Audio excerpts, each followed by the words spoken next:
Iranians across the nation have rallied to voice solidarity with the country's leadership and condemn what they call the sacrilege of Ashura by rioters in Tehran.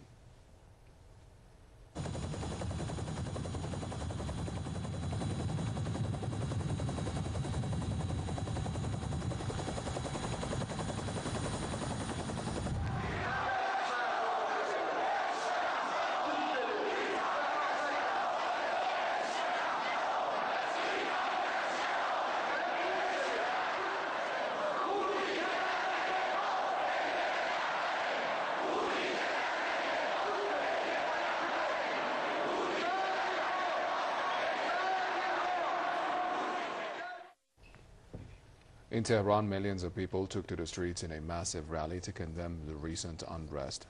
The demonstrators said in a statement that the rioters were being supported by foreign media, some arrogant powers, and the Zionists. They also urged the judiciary to identify those behind the riots and take strong action against them. People in other cities also staged massive rallies in condemnation of the desecration of the day of Ashura.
از درد میگویم سخن.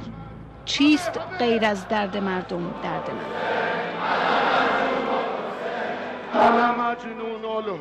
تو که رهرو دیرینه سرمنزل عشقی و حسین را میشناسی، تو که دل در دوستی پاکترین بندگان خدا داری، تو که درد عشق پیام‌آور کربلا با جانت آمیخته، تو که آشنا با ستمهای یزیدیانی و در جرگه ولی شناسان، تو را از تو میپرسم ای خوب مردم، هرچند که میدانم دل شکسته و پاره های دلت از بیدادی که بر حماسه عاشورا رفته با گریه نیز دوباره جان نمی‌یابد. خواستم از داغ دردت بپرسم تا شاید مرهمی کوچک بر آلام بزرگت باشم. میدانم که آمده ای تا محبتت به قرآن و اطرت را نمایان‌تر کنی. تمام موجودی و وجود ما دینمونه. من شخصا امام حسین رو خیلی دوست دارم، همیشه توی هیئتاش بودم، همیشه عزاداری کردم. نمیتونم تحمل کنم کسی به امام حسین، کسی به عشق من، محبوب من توهین بکنه. اصلا نمیتونم. دل هر آدمی، نه مسلمان، هر آزاده‌ای به درد میادش. ما میدانیم که شما موجید و وصلتان از خود بریدن است، شما که ولی شناسید و در انتظار منجی بزرگ. ما از اون روزی که با امام بیعت بستیم، از روز اول که امام اومد وارد ایران شد تا آخرین روزی که ما در ایران هستیم دنبال ولایت فقیه هستیم. یعنی ما از ولایت فقیه دست بر نمیداریم. این ولایت فقیه که حکومت ما رو در واقع تا حالا پایه‌هاشو صفر نگه داشته، چون باعث انسجام مردم، یکپارچگی قوا و هماهنگی بین قوای سگانه شده. مواظب باشیم پیشونیمون پینه نبنده از عبادت، اما پشت ولی فقیه زمانمون حضرت آیت الله عظما خامنه‌ای هست خاله بذاریم. لبیک به خامنه‌ای الان دقیقاً لبیک به حسینه، لبیک به رسول الله.